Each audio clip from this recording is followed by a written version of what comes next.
Bonjour et bienvenue dans ce podcast de développement de soi.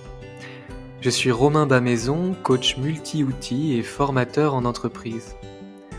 Ma mission est de vous accompagner vers l'harmonie dans vos différentes sphères de vie, en mettant l'introspection au service de l'action, tant dans la sphère personnelle que professionnelle. Avec ces épisodes de podcast et méditation guidée, je vous invite à partir en voyage à l'intérieur de vous, à vous offrir un instant de douceur, de contemplation, de réflexion pour soi, pour explorer vos phénomènes, aller au-delà de vos barrières et révéler vos ressources cachées, oubliées ou sous-estimées. Vous pouvez retrouver mes accompagnements en développement personnel et professionnel sur mon site romainbamaison.fr. Je vous souhaite une très bonne écoute. Bonjour Romain, Bonjour Clarence. merci beaucoup d'avoir accepté mon invitation. Est-ce que tu peux commencer par te présenter et puis nous raconter un petit peu ton propre parcours de reconversion? Merci à toi déjà de me convier ici sur ton podcast. Alors moi j'ai commencé dans les chevaux. À 11 ans, j'ai commencé l'équitation et puis naturellement, petit à petit, je suis devenu professionnel. Après le bac, j'ai été du coup cavalier professionnel de saut d'obstacle pendant 8 ans et enseignant d'équitation. Et puis à 25 ans, pour différentes raisons multiples, j'ai décidé d'arrêter. Et puis j'ai été vendeur dans le luxe. Donc là, il y avait un premier pont, c'était que dans les chevaux, il y avait les sponsors Rolex, Longines, et puis il y avait à la fois le crottin et à la fois un côté luxe sur les compétitions. Donc, j'ai été vendeur en joaillerie et puis finalement, la vente m'a amusé quelques mois, mais j'ai souhaité reprendre des études. Donc, j'ai fait une validation d'acquis professionnel qui m'a permis non pas de valider un diplôme ou une partie d'un diplôme, mais bien de valider une expérience pour accéder à un niveau d'études supérieur. Donc, je suis passé du bac directement à un master 1 en passant le Taj-Maj, le TOEIC, etc., les admissions à l'école. Et du coup, ça a vraiment valorisé mon expérience de cavalier. C'était chouette. Je me suis fait aider parce que moi, je savais pas en quoi cette expérience, elle était valorisable. Donc, il y a des personnes qui m'ont aidé à mettre des mots, des compétences là-dessus. Et puis ensuite, du coup, je suis allé en école de commerce, mais bon, il fallait trouver une alternance pour commencer à avoir de l'expérience en entreprise. Donc, j'ai été chargé d'approvisionnement dans un grand groupe de mode chez Calvin Klein et Tommy Hilfiger, c'est le même groupe. Là, je me suis dit, l'approvisionnement, c'est chouette. J'ai appris à utiliser un ordi, mais je m'épanouissais pas encore vraiment.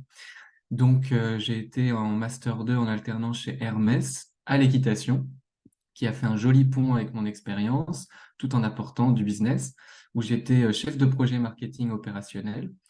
Et là, j'ai commencé à beaucoup aimer les interactions avec les humains, la coordination de projet, la coordination d'expertise. Et en fait, je me suis rendu compte que moi, j'adorais euh, être en lien avec plein d'expertises différentes et de les coordonner au service d'un projet. Et puis après cette expérience-là, j'ai été manager des ventes en grand magasin pendant 2 ans et demi. Et là, encore plus, je me suis dit, j'adore vraiment le management, j'adore l'humain. Et j'ai commencé à faire un peu de formation, un peu de coaching. Je me suis certifié en coaching. Et puis finalement, au bout de 2 ans et demi, j'ai eu une opportunité pour être formateur et coach dans un cabinet de conseil. Ça me rapprochait encore plus de ce que j'aimais, transmettre, aider. Et après, j'ai voulu me mettre à mon compte. Et là, ça a été, donc du coup, c'est seulement depuis ce mois de janvier 2023. Et là, c'est le festival du No Limit, c'est-à-dire que je fais du développement personnel, du développement professionnel, de l'équitation, de l'équicoaching. Et vraiment, je peux, au sein de cet entrepreneuriat, exprimer toutes mes envies, toutes mes expertises, et tout se nourrit les uns les autres. J'amène du dev perso dans les entreprises, j'amène des postures professionnelles dans le dev perso, euh, j'amène des postures professionnelles dans le dev perso, et puis les chevaux aussi qui sont là à la fois en équicoaching personnel, en équicoaching managérial. Donc bref, tout se relie aujourd'hui. Hmm. C'est chouette, je trouve, de voir à quel point ton parcours illustre en fait le sujet la thématique de cet épisode qui est la multipotentialité. Est-ce que tu peux c'est un mot à la mode dont on entend pas mal parler, est-ce que tu peux nous définir un peu plus précisément ce que c'est? Oui, avec plaisir. Et pour le définir, j'ai envie de le distinguer en trois types de multipotentialité. Pour moi, dans la multipotentialité, ou les profils multi, on va dire, il y a les multipassionnés. Donc ça, c'est des personnes qui sont intéressées par beaucoup de choses. Ça les anime, ça vibre pour leurs valeurs, ça leur donne de la créativité, ils ont envie de le faire, d'y participer. Mais c'est pas forcément quelque chose qu'ils veulent développer professionnellement, ou alors c'est pas quelque chose euh, dans lequel il y a des pistes vraiment pour gagner sa vie ou pour devenir un expert. Donc ça, c'est la multipassion. Ensuite, il y a la multipotentialité. Donc là, c'est vraiment l'idée de se dire que on a du potentiel, vraiment un potentiel de talent à développer dans de multiples sujets, dans de multiples domaines. Et là, l'enjeu, souvent, c'est d'apprendre qu'on n'est pas obligé de faire tout ce dans quoi on pourrait être bon, parce que sinon, on s'épuise. Et puis ensuite, il y a la multi-expertise. Là, c'est un peu la suite de la multipotentialité, c'est la capacité à devenir un expert dans plusieurs domaines. C'est difficile de l'accepter, surtout quand on manque de confiance en soi ou qu'on a un petit syndrome de l'imposteur. Mais par exemple, moi aujourd'hui, j'arrive un peu mieux à dire que je suis à la fois un expert en développement personnel, à la fois un expert en formation en management, je forme aussi les formateurs, et à la fois un expert en équipe coaching et à la fois un expert euh, à cheval, directement avec les cavaliers. Donc ça, c'est la multi-expertise. Donc dans la multipotentialité, il y a aussi la multipassion et la multi-expertise. Comment on se reconnaît dans l'une de ces choses-là? D'autant plus, comme tu le disais, que le syndrome de l'imposteur peut venir un peu nous dire, mais t'es qui toi pour te prétendre multipotentiel? Comment savoir qu'on a justement plusieurs potentialités? Euh, Comment tu dirais, enfin, quels peuvent être peut-être les signes pour les gens de se repérer là-dedans? Il y a des signes désagréables et des signes agréables, un peu comme les émotions. Et il va y avoir les signes désagréables, ça peut être les frustrations, la perte de confiance en entreprise, parce qu'un multipotentiel qui n'est pas compris, qui n'est pas intégré dans sa multipotentialité, eh ben, il va perdre confiance parce qu'on va le limiter à un domaine et puis il peut finir par croire que les autres domaines, c'est pas pour lui, qu'il n'est pas légitime. Donc il y a la perte de confiance, il y a la frustration de ne pas pouvoir contribuer assez, de ne pas pouvoir déployer toutes ses ailes, un peu comme un oiseau qui vole, voilà, qui lui manque des plumes. Et puis il y a des symptômes agréables, je dirais, en tout cas des signaux agréables. Ça va être l'envie, la motivation et cette conscience qu'on est capable de faire plusieurs choses. Dans la multipotentialité, il y a une notion de petit à petit de confiance en soi, très instinctive, de savoir qu'au fond, on va pouvoir s'adapter, que peu importe les personnes qui vont nous entourer, la surprise qu'on va avoir en découvrant un nouveau domaine, une nouvelle activité, on découvre une agilité, une adaptabilité et des ressources qui se déploient intelligemment, facilement et presque sans effort dans, dans de multiples expériences, dans de multiples sujets. Hmm.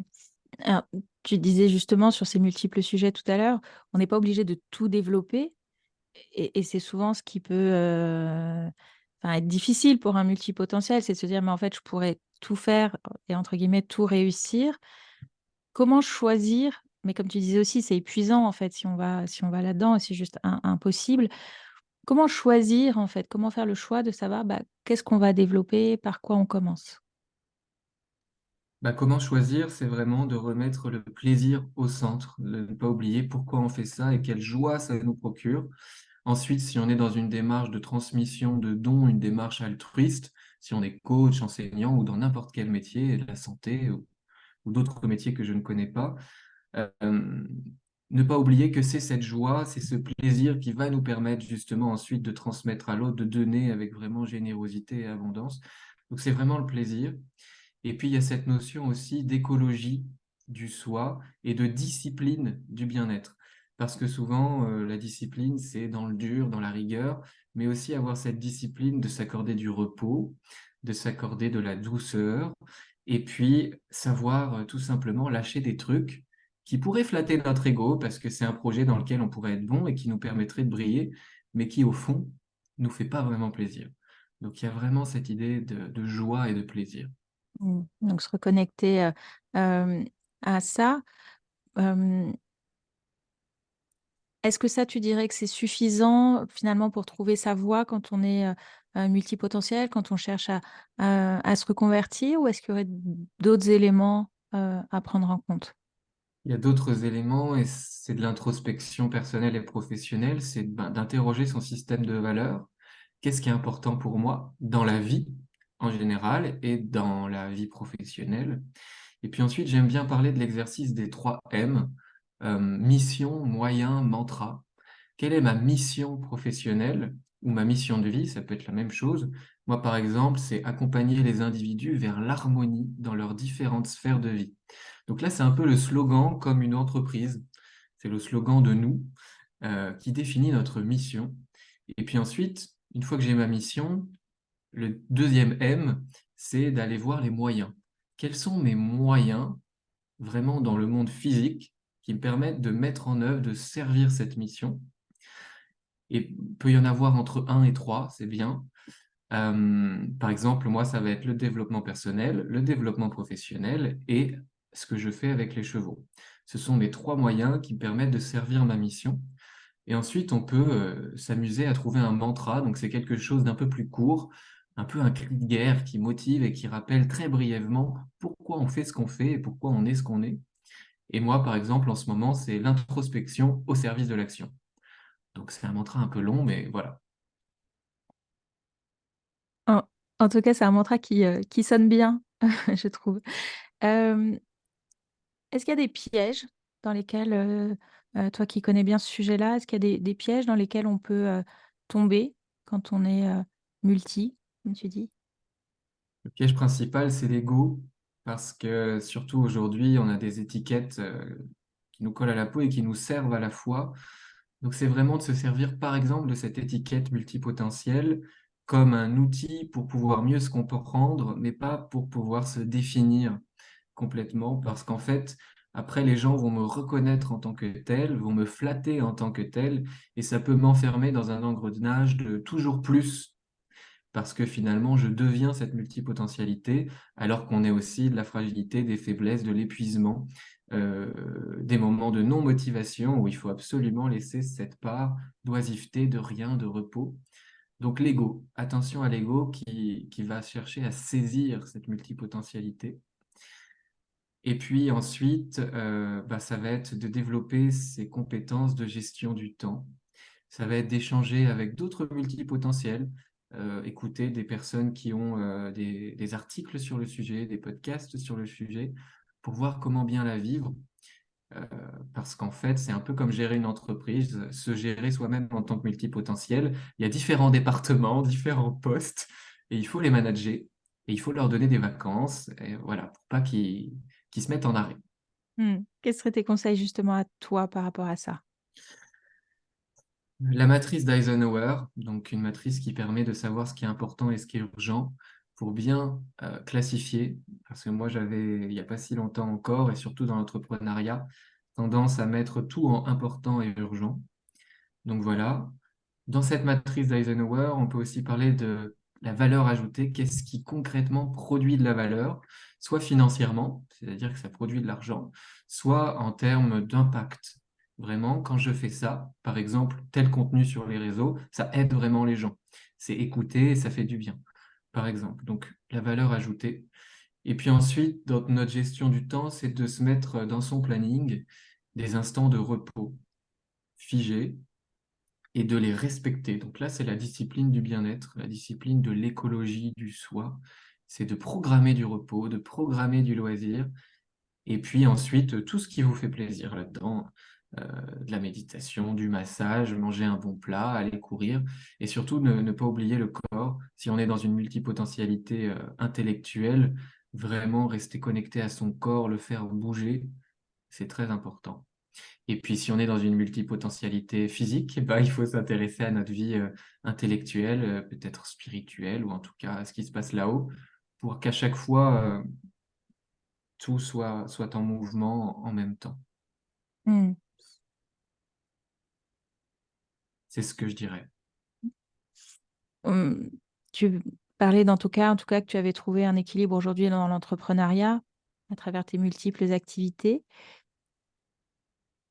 Effectivement, moi, je trouve que c'est beaucoup plus facile de le vivre dans l'entrepreneuriat parce que on fait ce qu'on veut, entre guillemets, du moment que c'est en lien avec voilà, la mission, ce qu'on cherche à en vivre et puis évidemment le revenu financier.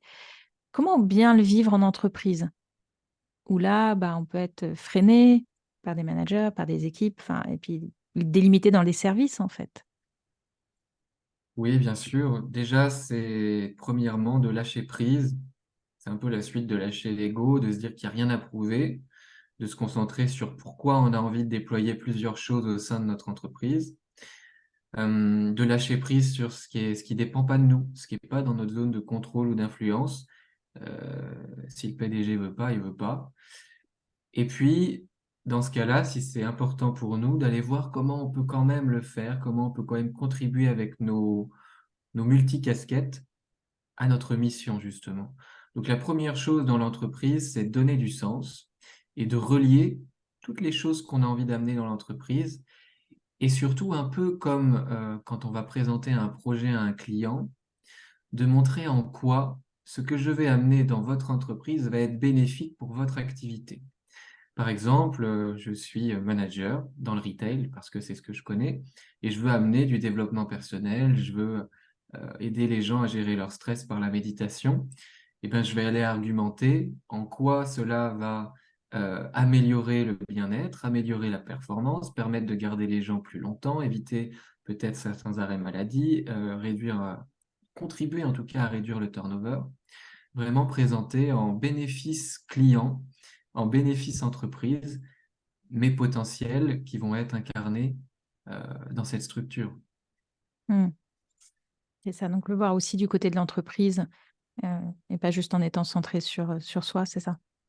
Oui, vraiment, voilà, se décentrer et se dire, OK, comment tout ce que je peux faire va aider l'entreprise à grandir, à bien fonctionner. Et puis ensuite, aussi, pour se foutre un peu la paix, amener un peu d'humilité là-dedans et se dire qu'on ne peut pas changer le monde, qu'on ne peut pas changer l'entreprise en intégralité et qu'on va simplement pouvoir faire ce qui nous est autorisé à notre échelle. Et ensuite, même si ce n'est pas une autorisation en termes de poste ou de mission, ce qui arrive souvent, on peut quand même, dans notre posture professionnelle actuelle, amener tout ça et vraiment l'incarner finalement. Hmm. Indépendamment d'une validation d'un supérieur ou d'une direction, il est possible d'incarner dans notre énergie, dans notre manière de nous comporter, de travailler, tout ce qu'on aime. Hmm. Et si malgré tout ça, c'est pas suffisant, est-ce que tu dirais qu'avoir des multi-projets, c'est-à-dire être salarié et en même temps peut-être avoir un business à côté ou des passions à côté, peut permettre au multipotentiel de s'équilibrer? Oui, tout à fait. Il y a beaucoup, beaucoup de multipotentiels qui ont un job, donc ça, c'est une expertise, avec bien sûr plusieurs casquettes, plusieurs talents qui peuvent s'exprimer dans le job. Et ensuite, ils ont des activités annexes. Euh, Moi, par exemple, quand j'étais employé, je prenais des cours de jeu d'acteur et puis je faisais des petits tournages sur mes vacances ou les week-ends. Et voilà, et ça me nourrissait énormément et ça me permettait d'être équilibré. Je faisais du cheval aussi, je donnais des cours d'équitation. Et en fonction du temps et de mon énergie, ça s'équilibrait. Donc oui, il Hmm. est possible d'avoir des projets parallèles.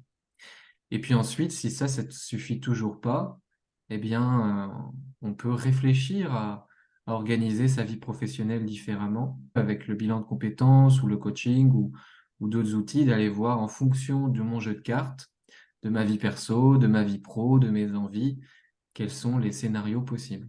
Hmm.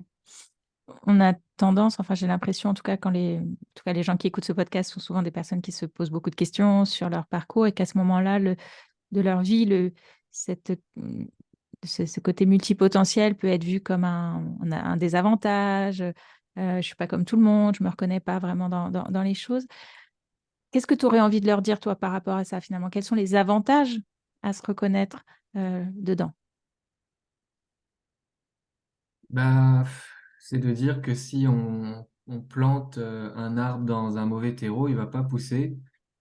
Si je plante un chêne dans le désert, il va pas pousser. Si je plante un cactus dans une prairie, il va pas pousser. Donc, c'est de se dire que vous êtes une belle graine qui demande à pousser, mais qui n'est pas au bon endroit. Euh, voilà, et pour répondre à ces questions, ça serait dans un premier temps de se recentrer sur soi et puis de se faire aider. Euh, Moi, je me fais coacher souvent ou alors j'ai fait des thérapies. En tout cas, moi, ça m'a aidé. Il y a différentes possibilités pour y voir plus clair. Mais voilà, de trouver une aide à l'extérieur, un miroir finalement, que ce soit un coach, un thérapeute ou un art, une passion, un cheval par exemple. Mais voilà, trouver quelque chose qui va nous permettre de prendre du recul, de détricoter le sac de nœuds que l'on se fait dans notre tête avec nos multiples potentiels. Et puis d'aller par l'introspection, passer à l'action, par l'introspection, découvrir vraiment qui l'on est, ancrer les valeurs qui sont les nôtres, ancrer notre mission de vie, notre mission professionnelle, ce qui est important pour nous, être un peu plus sûr de qui l'on est, Mm. pour ensuite être un peu plus sûr de ce que l'on fait. Et on est dans une société où on s'identifie beaucoup au faire, faire, faire, faire. Et du coup, quand on est dans le doute par rapport à ce que je dois faire, la première réponse, c'est d'aller explorer ce que je dois être et ce que je suis. Voilà. Et ensuite de se faire aider et de définir un projet professionnel, en entreprise ou non, qui puisse intégrer un maximum de nos parts. Et puis des fois, on se rend compte en explorant un peu que finalement, on est très bien dans un job à faire une seule chose et que tout le reste, même si on ne l'exprime pas dans notre métier, c'est toujours là. C'est toujours à l'intérieur de nous et il y a plein de moyens de l'exploiter dans notre vie familiale, dans notre vie de loisirs. Donc voilà, mais je dirais que c'est d'aller quand même voir ce qui se passe à l'intérieur de nous. Super. Euh, Est-ce qu'il y a une dernière chose que tu souhaites ajouter sur ce sujet? Alors ça va être une chose un peu perchée, mais c'est de réfléchir à la relativité, à l'interdépendance des choses, quand on est un petit peu pris dans ces tourments, questionnements et de sac de nœuds, avec tous ces potentiels qui sont là, c'est de prendre la hauteur, de réfléchir au monde, au nombre de personnes que l'on est, l'être vivant qu'il y a sur Terre, et de se dire, OK, dans cette vie-là que je suis en train de vivre, peut-être que je vais pas pouvoir être Mère Teresa, être PDG d'une grande multinationale et en même temps un grand artiste et en même temps, voilà, de se dire, OK, j'ai une petite place dans le monde qui a une contribution qui est aussi importante que tous les autres êtres vivants ou humains. Et dans cette vie-là, je vais faire ce que je peux. C'est de s'enlever un peu de pression. Moi, j'aime bien parler de l'humilité au service de la paix, de se rappeler notre place dans ce monde qui peut donner un peu le vertige, mais qui nous offre aussi de la relativité, de se dire que tout ne dépend pas de nous, qu'on a un impact, mais qu'on n'a pas non plus à sauver le monde et à tout faire à maximum dans cette vie-là. Donc c'est une notion un peu spirituelle, mais voilà, la relativité. Super, je te remercie beaucoup Romain pour pour cette discussion, pour cet échange. Si on a envie d'en savoir plus sur toi, où est-ce qu'on peut te retrouver ou te suivre? Il y a mon site internet romainbamaison.fr où là on retrouve tous mes services de multipotentiel, perso, pro et chevaux. Et puis sur ma chaîne de podcast, Dev de soi, DEV et de soi. Voilà, des épisodes et puis des méditations guidées aussi. Super. Merci beaucoup Romain. À Merci bientôt. Clarence, Au à revoir. bientôt. Merci d'avoir écouté ce podcast jusqu'au bout. D'ailleurs, s'il vous plaît, n'hésitez pas à le partager autour de vous, à le soutenir avec une jolie note et un commentaire. Si vous souhaitez en savoir plus sur les accompagnements, que ce soit dans une démarche personnelle ou professionnelle, je vous invite à me contacter pour un entretien gratuit et sans engagement en cliquant sur le lien dans la description de ce podcast. À tout bientôt!